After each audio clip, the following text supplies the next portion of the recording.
recording and then pretend you don't know how to do the. I can't hear you. I can't hear you.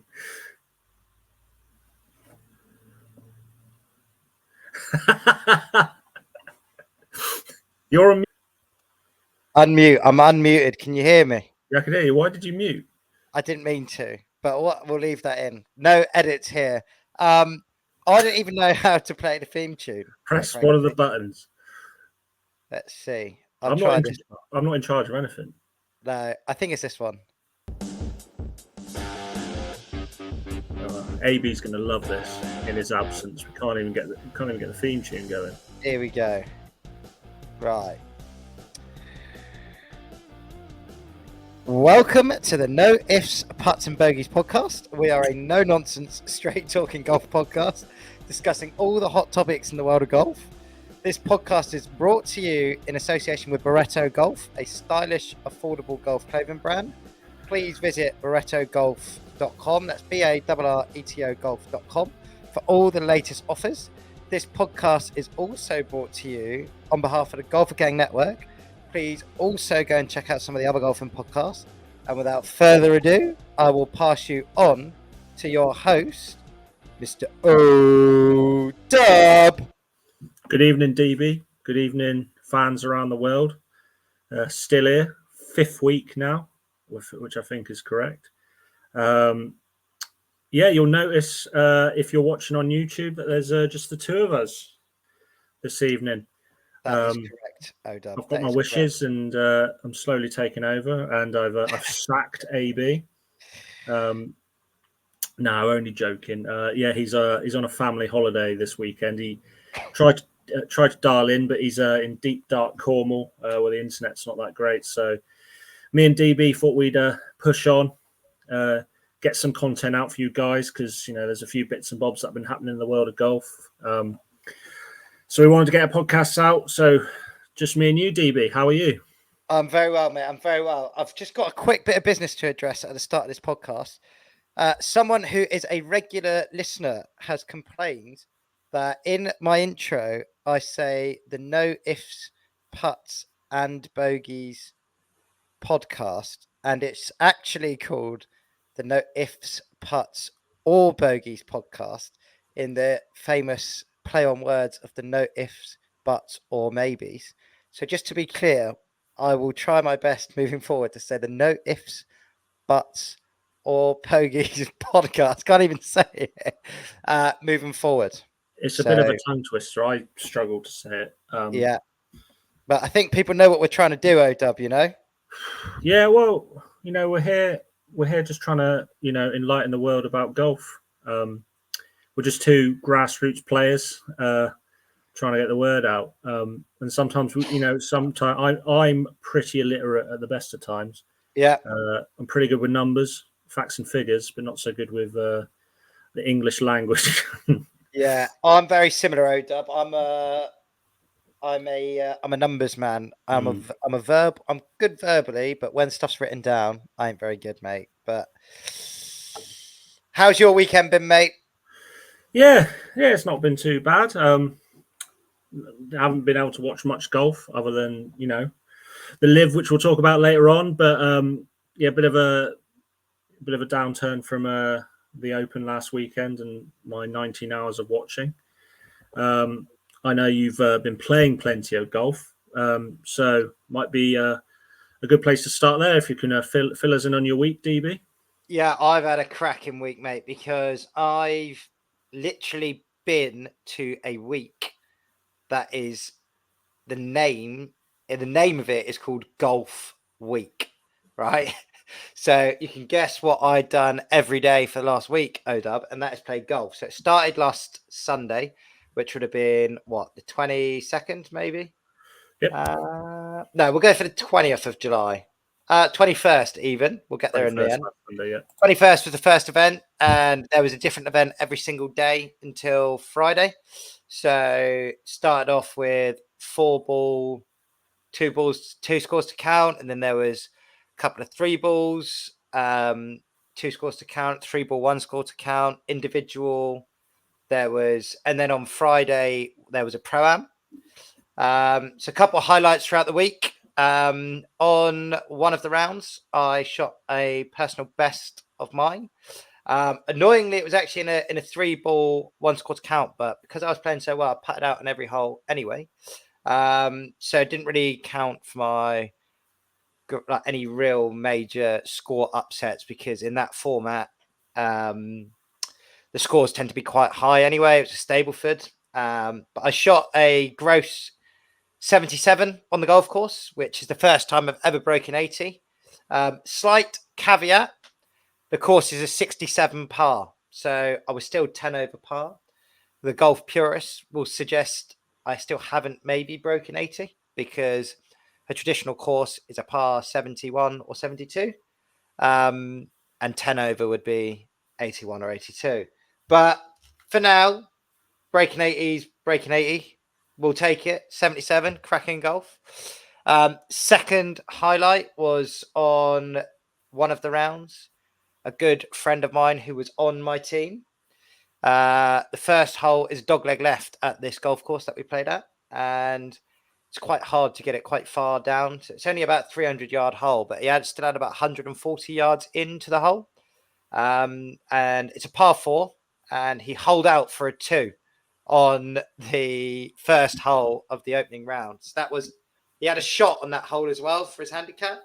So that was a 2 for 5 points. Nice. Which is on the Stableford format. Pretty good. It's a pretty good spot to be starting in. So, cracking start to that round. It was really good fun. I was actually, my ball was actually a bit further up ahead of his under the trees. So I was going looking for my ball. I happened to be the first person to see it go in the hole because of the angle that they were at. And safe to say, the whole fucking course knew that we had holed out on the first hole. So yeah, it was bloody good stuff.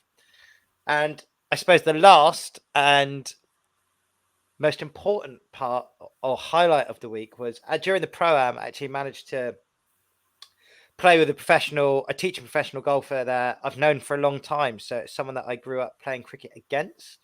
And it was refreshing to be on the same team as him for a change. I don't think we were discussing on the way round. I don't think in all of our years of competing against each other, we were on the same team that often, if ever. We decided maybe a handful of times during some regional cricket that we both played in. But he's now a professional golfer, successful teacher. And on the 16th hole at this course, it's 178 yards to the pin.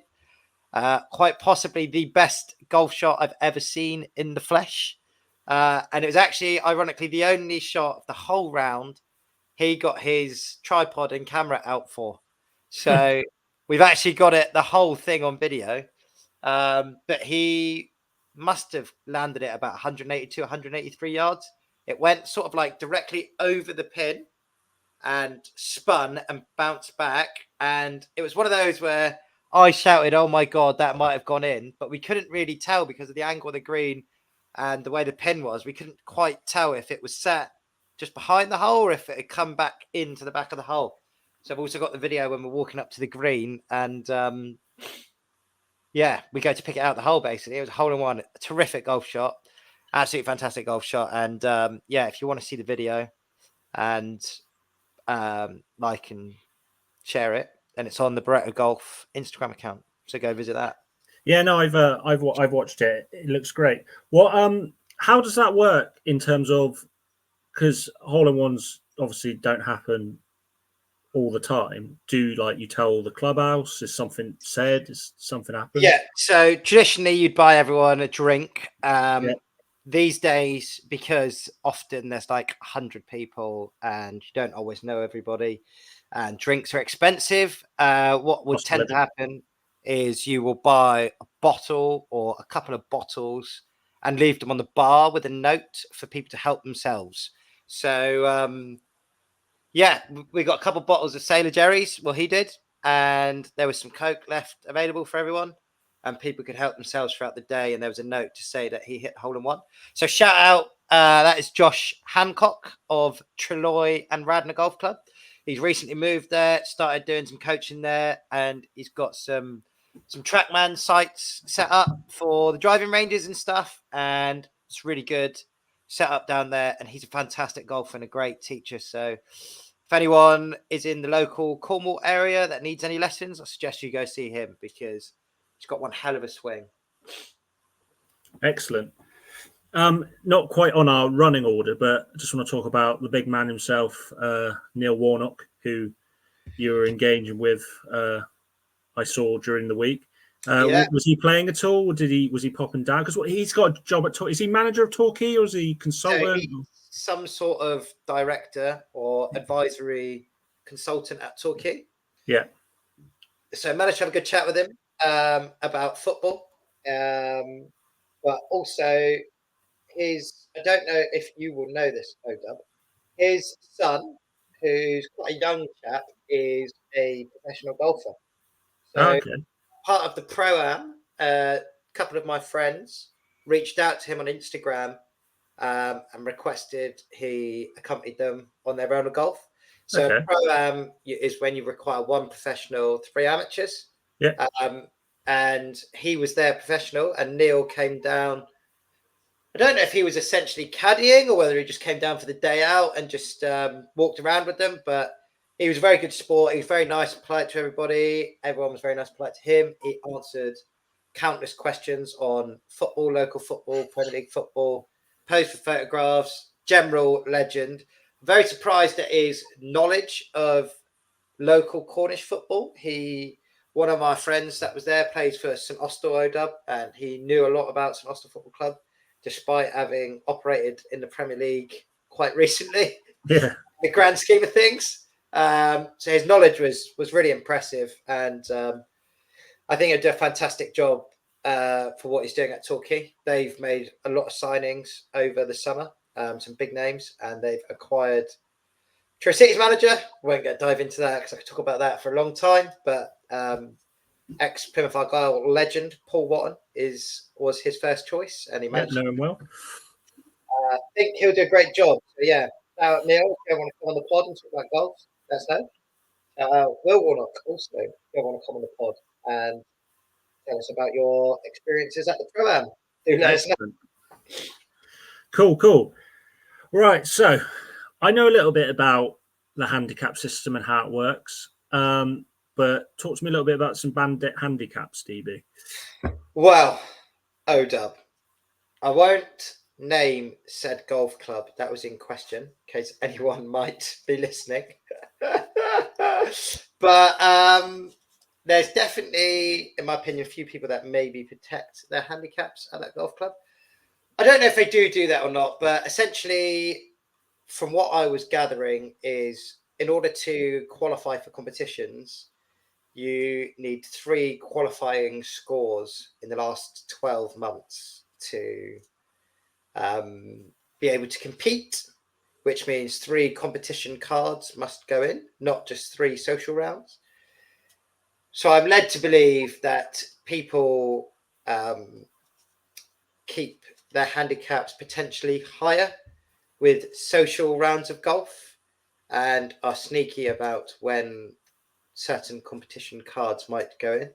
So there was an event on the Tuesday or Wednesday of the golf week where a lot of people used it as their 3rd qualifying round to qualify them for the Pro-Am on the Friday. So, make of it what you will. There was a lot of big scores that came in throughout the week. The individuals that won, I think, was 42 or 43 points. So for your reference, Odubs, that's 6 or 7 under their handicap.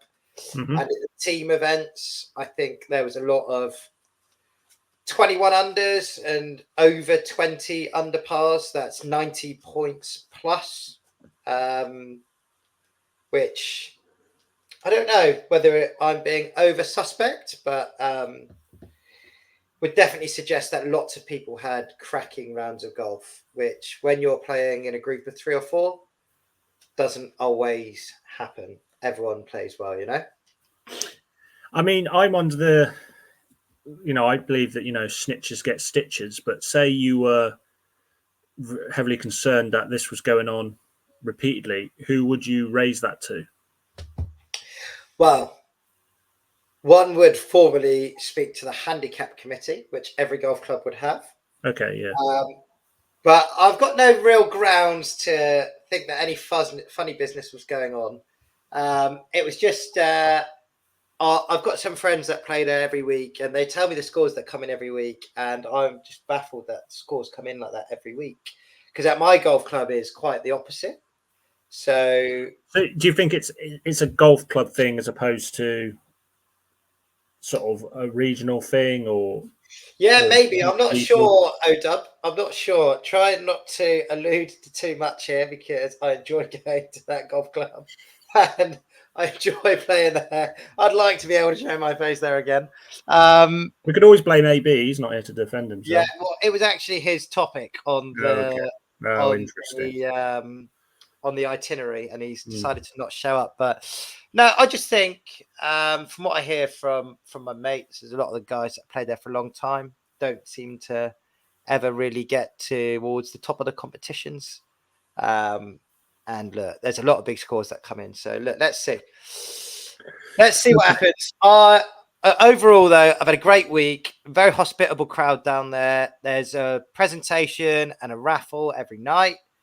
Really enjoyed myself. Can't wait to sign up till next year's. Hopefully, get amongst the prizes. And never know, there could be some sponsorship opportunities down the line for DB. Excellent. So Excellent. let's see. Okay, DB. Well, so we've mentioned a few times about my questionable TikTok algorithms slowly changing to more golf content. And what I saw a lot of, I mean, I see a lot of Donald Trump anyway, but that's for different reasons. But Donald Trump was playing golf with one of your favourites on the week. Well, I don't know if it was on the weekend. Must have been. I think, been... now this is testament to me. I believe Bryson said it was shot on something like July the 6th or something like that. Because Trump didn't have his earpiece on, which I noticed. I didn't think. I think it was. Yeah. So it was before assassination attempt, I believe. So I don't know. I can't quite remember when the US Open was, but I believe this came about, and someone can correct me if I'm wrong. But basically, following the US Open victory, Bryson was somewhere or other with Donald Trump Jr. And they were at something, and it came about from a conversation that happened there, I believe. But I have to say, Donald was fucking great television and great at golf, and the whole thing's just brilliant. So, first of all, hats off to Bryson for being able to pull what is ultimately, for better or worse, whatever your opinion is, probably the most, or one of the most famous men in the whole world onto your YouTube channel is quite something incredible. So to give you some stats, Odub, believe it did over 6 million views in one day. I'll just see what it's currently sat on. But he also went up over 300,000 subscribers, Bryson did. Okay. Which has tipped him through the milli. So it's the video's currently sat on 9.4 million views within 6 days. So it tipped him through the milli. So he's actually in total now on 1.25 million subscribers. I believe before the video, he was only on about 690, 700,000. So it's now like potentially 500,000 extra subscribers. It was also the #1 trending video across the whole of YouTube globally for the first 24 hours of its launch. And I don't know if you've seen it or not, or watched it or not, but Donald certainly made golf great again, because it was fucking great to watch. Like, so they did a break 50 from the red tees. Now the red tees traditionally the front tees. Breaking 50 is generally 22 under par. I'm assuming they were playing a 72 par. I can't actually remember. I have watched the video. But that would require something stupid like effectively birdie every hole, but pick up like 3 eagles along the way. Yeah. So very hard to do, but obviously because they're playing off the red tee, some of the par fives in inverted commas would only be maybe like 380 yards, which to Bryson probably isn't even a par 4. So it was a fascinating watch. Donald barely missed a fairway. from on the par threes, he was actually hitting it sometimes inside where Bryson was. Like, he was dialed. He was very good. Bit of a strange putting technique, but I thought overall he came across really well. Came across a very nice man. It really tickled me when he piped one onto the green and he turned around and said, "You think Biden could do that? I don't think Biden could do that." He said, and he was going, "We had an argument about golf. Can you believe that guy? He's not a 6 handicapper." And like, it was just like, the whole thing was just really funny and just a great watch. And I really enjoyed it, Odub. Yeah, talking about the stats and the views and stuff, you'd think there was a election coming up, how he's put himself in the forefront of social media for young people. I did think of it again, I don't watch a lot of golf, but how like his technique, like his body shape as he was hitting the ball looked like completely awkward and weird, but what was actually being produced looked really good. Oh, I think that's an interesting point about he's nearly general 80. amateur golf. He's nearly 80, isn't he? But yeah, but Yeah. what does he play off? What's his handicap? I actually don't know. Let's just Google that. Donald Trump. You Google and I'll keep talking. Yeah, I thought it was great. And Bryson was clearly on board, and he's not going to be digging him out. He's not going to be digging out the president-elect as such, but he was. They had a bit of banter between them, which was quite respectful banter between them. It's claimed that he's been as low as 2.8. Okay. Which is exceptional. But let's not forget, he does own 17 golf courses, and some of them are literally the best in the world. So he owns like Turnberry, which is ranked number 1. And obviously some of the Trump International ones, there's ones in like Dubai. Obviously, I'm assuming they've got some in America. He owns like Glen Eagles and stuff like that. So he knows his way around a golf course, It was evident. Not to turn it into a politics podcast, we're not getting into that, but he's consciously doing a lot of stuff. Like he was on Logan Paul's podcast recently as well. He's being quite savvy, I think, in where he's showing himself with the sort of the younger generation, which Biden wasn't doing at all when he was still with us. R.I.P. Yeah, but also I think is a testament to, first and foremost, to Bryson, to bring it back a little bit, because when he left the PGA Tour, he was considered an unpopular character. And he said, I want to be able to grow the game of golf across the masses.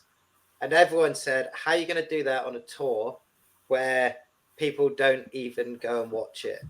And 2 and a bit years later, he's arguably one of the top 5 golf YouTubers, if you will. So he's got 1.25 million subscribers, which I would have thought his collective video views. So like that video with Donald Trump, 9.6 million, that would be similar views to a Sunday night at a major live, I would say. About 10 million would tune in Sunday night at a major in the USA, something like that. So one would argue that the fact that he's given himself this opportunity and allowed himself to create different channels to grow golf and showcase golf is a testament to what his beliefs were when he left. And I have to say, I think for his personal PR, for the game, for his overall golf, for him, it's actually been a really good move. And that is something that I never thought I would say, talking about Liv. Yeah, no. I knew about him before, but I've sort of seen him pop up on more and more different things, and he's more in the sort of greater holistic sporting eye now than just golf. I would say he's currently on current tour players across any tour, and bear in mind he's not on the main tour that does get watched every week. I would say if someone was to say name a professional golfer, he would be in the top 5. Mm-hmm. Yeah, no, I agree. It'd be him, Rory, or Tiger Woods. Tiger Woods would be number 1, I would say. Yeah, still, I would say Phil Mickelson would potentially still be number 2, depending on what age you asked. Yeah. After that, I would say you're looking at your Rorys, your Brysons, currently Scotty Scheffler maybe, but he's definitely. I'd say less so Scotty. He's not really got that sort of persona, has he? He's Yeah, quite. that is true. That's true. I think And people even might get to like a John Daly or someone before a Scotty if someone and, was asked to name someone. and I think on Bryson, you'd get people who go, "Oh yeah, that guy who hits it really hard on TikTok or hits it like Yeah. they'd Well, be this is it. they'd be Across close." his socials, he's got massive followings now. Massive Yeah, following. 1 million on YouTube's not to be fucked with. Like that will probably be spinning him millions of dollars a year on its own, won't it? yeah, in ad revenue and TikTok as well. Yeah. Right, yeah. So I mean, we're on the live subject, and as we spoke about last week, my pick, John Ram, seemed to be getting frustrated before the Open. Did okay in the tournament, and now he's back to getting angry again, despite winning on the weekend. Did you catch any of it, DB, or just clips? So have to say, didn't watch it, hardly any of it. Just clips across socials and the odd highlight here and there. So first thing about this live event is this was the first year that it was at the JCB Golf Club. So the last few years, it's been at Centurion, just on the outskirts of London, although it was very much branded as Live London. Live obviously trying to present themselves as a global tour, was using sort of major party cities in inverted commas to brand their tour. So this is an interesting move for Live to go away from Centurion to the JCB, but JCB, I believe, to be a very much like Centurion's a private members club with an extremely high signing on fee and an expensive membership. But I believe JCB, I don't think you can be a member there. I believe it's invite only, and I believe it's a very difficult golf course to play at. So I think it's a move from Live to try and get more serious golf out there, play a more difficult course, and be taken a little bit more seriously. So like the 17th, I think it's the 17th, is like a 230-yard par 3 over a load of water, which is it's a very aesthetically pleasing hole, but quite a difficult. Yeah, no, it looked nice. Yeah. So yeah, I think they're trying to present themselves as more of a golf tour, less of a party. And Rahm obviously won, which is his first win on the tour. He's actually statistically been one of the better players on the Live Golf Tour this year, which goes very much against social media narratives when you actually look into the results and look into the spiel about how unhappy he may or may not be.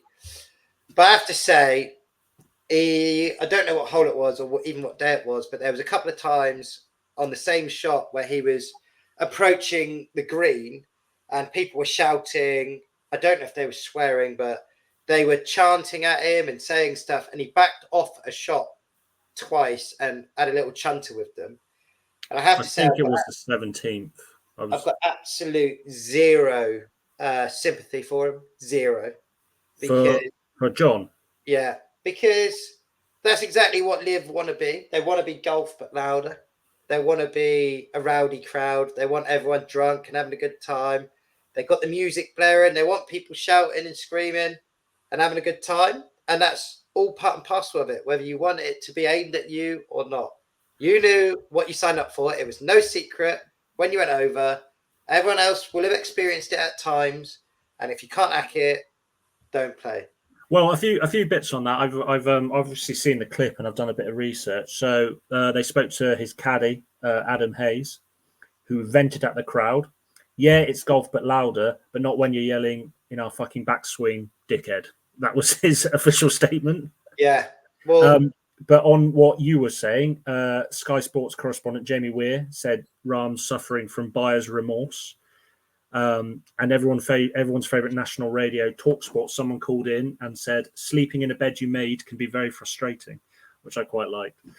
Yeah, well, on that note, it probably is frustrating, but it can be less frustrating when you got paid like $600 million. So I've literally got zero sympathy. He took $4 million on the weekend for winning. I've got the prize money in front of me. Yeah, so I mean, I'm sure he's sleeping just fine in it, but don't start giving it to the crowd for having a good time and giving a bit back to you when that's literally exactly what you've signed up for. It was no secret what Live Golf was, who they were trying to market to, what they were trying to achieve in the game of golf, and the fact that they were trying to rebrand as like a completely different crowd and audience. And I've got no sympathy for him at all.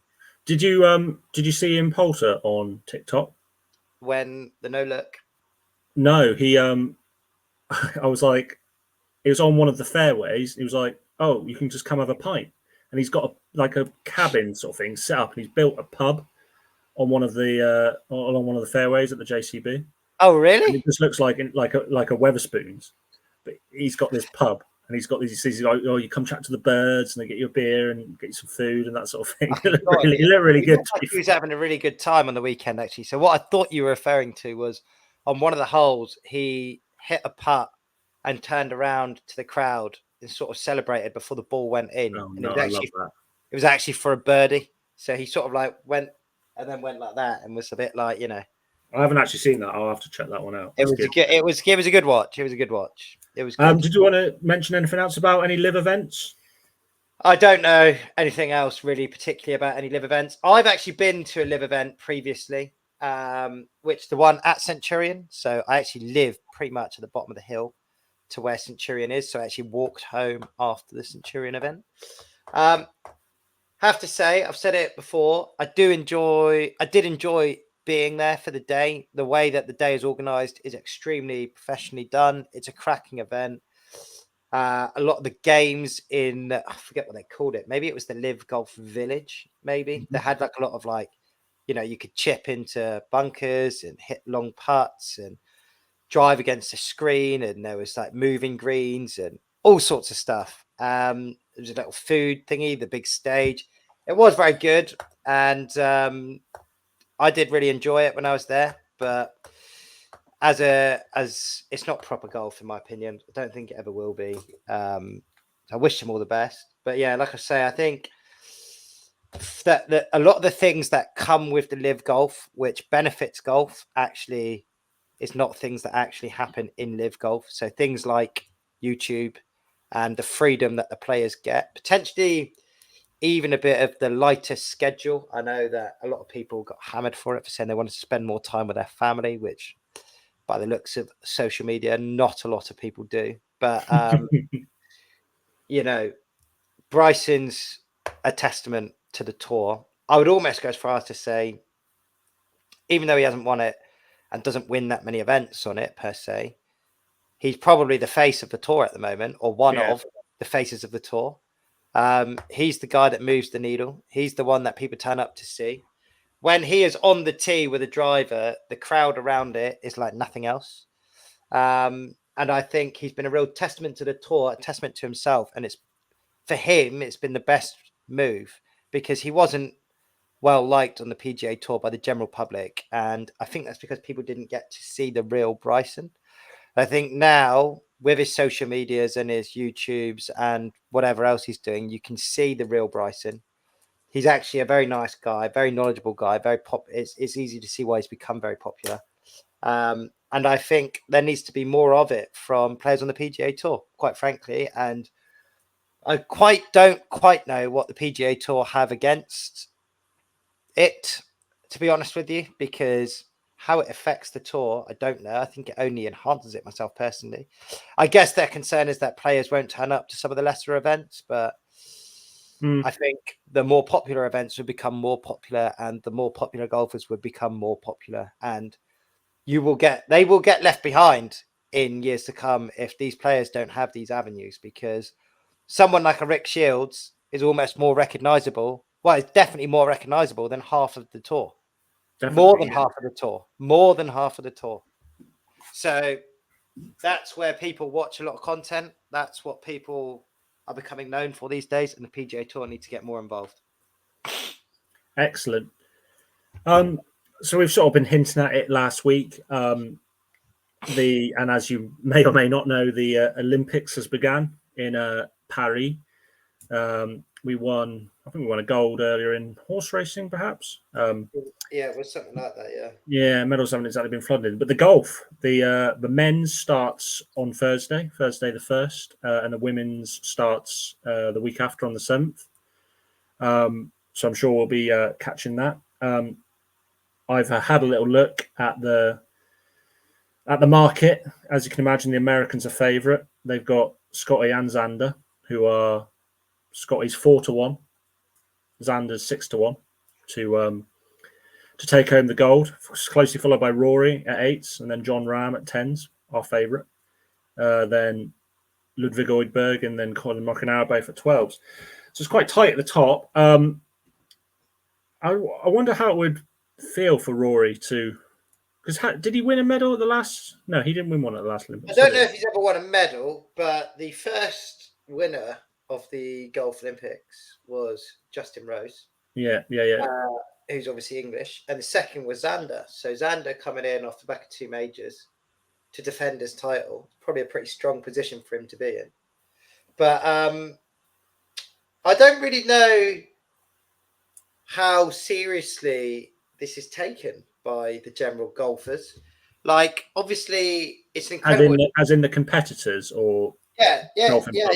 Because obviously, it's an incredible achievement to walk away with an Olympic medal, but golf doesn't necessarily have a big legacy in the Olympics.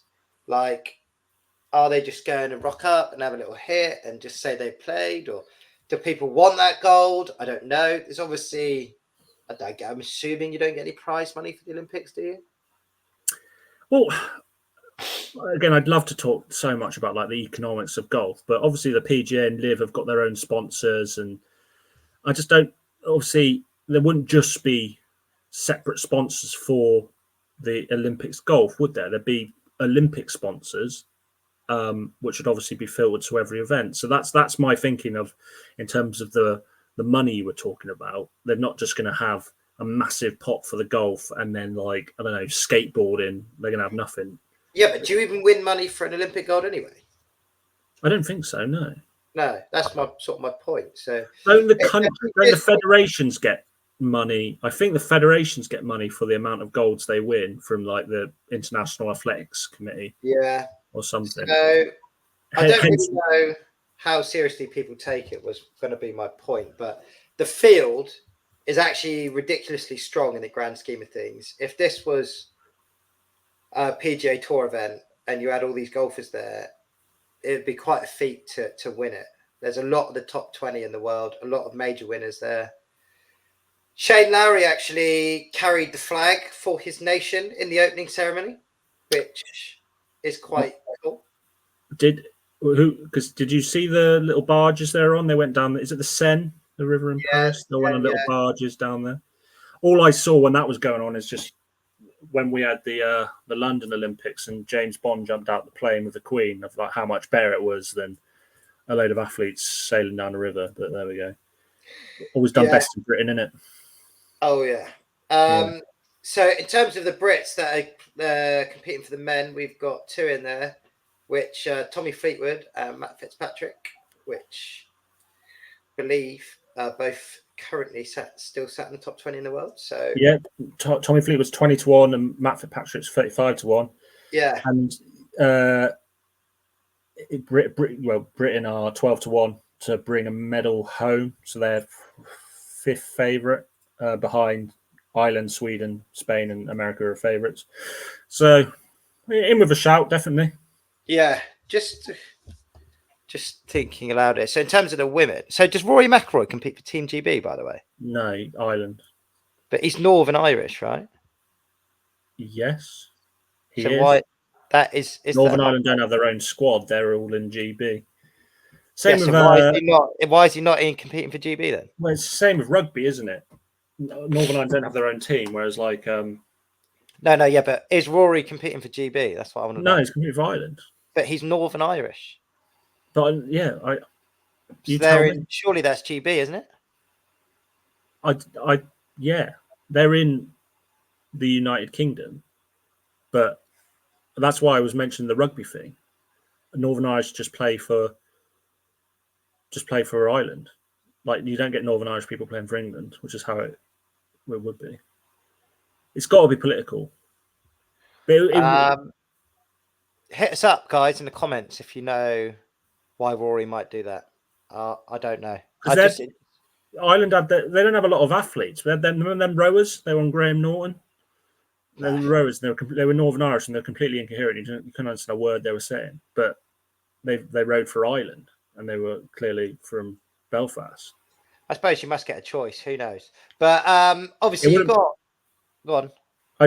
You just wouldn't look right, would it? Rory McIlroy playing for Great Britain. Well, I mean, he is British. Would he say he was British or would he say he was Irish? Rory, hit us up. Let us know. Let us know, Rory. If you ever want to come on the pod, you let us know. But yeah, the top few, there's some serious golfers here. Really looking forward to watching it, actually. Hope the coverage is good. And it'd be interesting to see like how patriotic people are. Obviously, we know the Americans in particular extremely patriotic. Bryson in particular actually was very upset that he missed out and Wyndham Clark made the squad on some technicalities of when it was announced, but we won't get too stuck into that. But yeah, overall looking good for it. And in terms of the women's golf, the competing for Team GB, we've got Charlie Hull and Georgia Hall, who they're both really good pals. So hopefully they can rally along with each other and get up there. It'd be great to see. Yeah, Charlie Hull's 25-1, Georgia Hall's 40-1. Yeah, it'd be great to see some medals knocking about amongst Team GB. And yeah, we wish them all the best of luck. Yeah, it's more likely in the men's that they'll get a medal. As I say, the favourite is Nelly Corder for the US ladies. Do you know of her?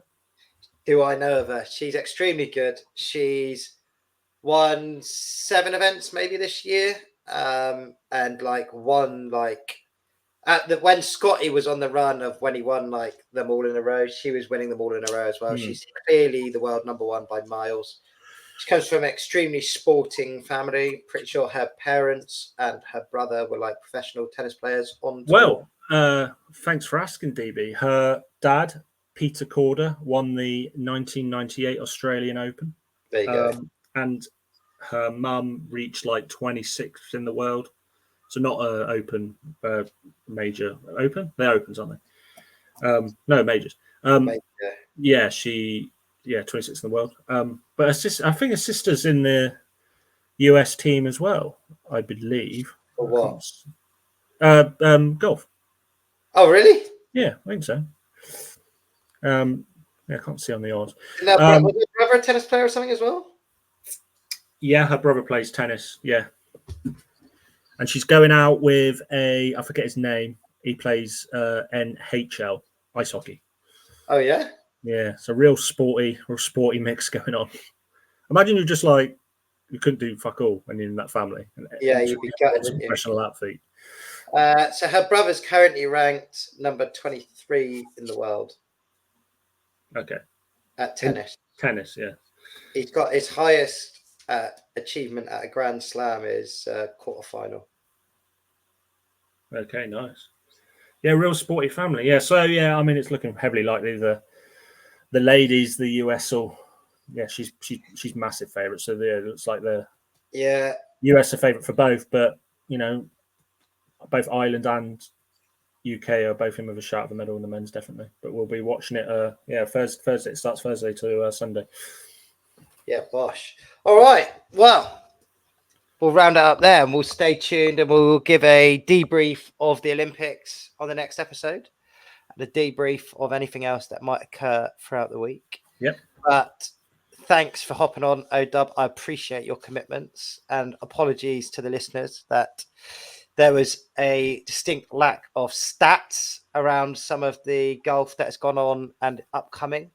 But we hope you enjoyed listening, and we hope you continue to listen. Yeah, I mean, yeah, it was great. I enjoyed spending my evening with you, DB, as always.